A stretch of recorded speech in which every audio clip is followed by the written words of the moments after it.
Health News. Oga, karon sa detalye po sa itong health news, mga angay kayan para dita matulog mga kay sa di pa matulog aron makalikay ta sa kinimpong stroke. Kay usanis mga sakit sa mga Pinoy. Kung dili magayta kinihon katupang rabat. High blood ron mga kay. So atong sayron ang kompletong detalye mo nga balita pinag-iusab sa itong health aspirant, no? Katropang Aname Munares Perez. Katropang Aname, good morning! Good morning!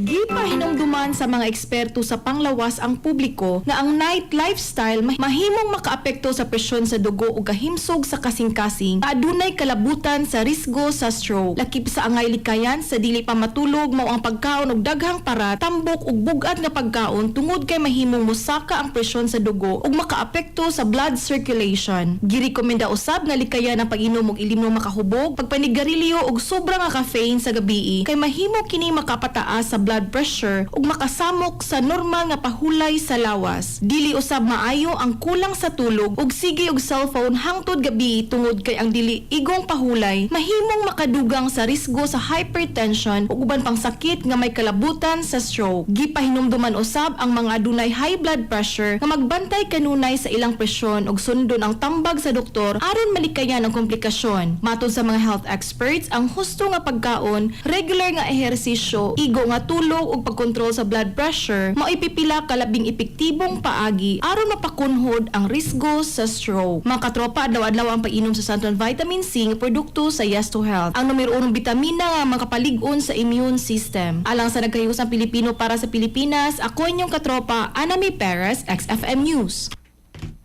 Kasikas Express Balita. Santon Plus Gold, mapalit sa mga butika sa inyong lugar.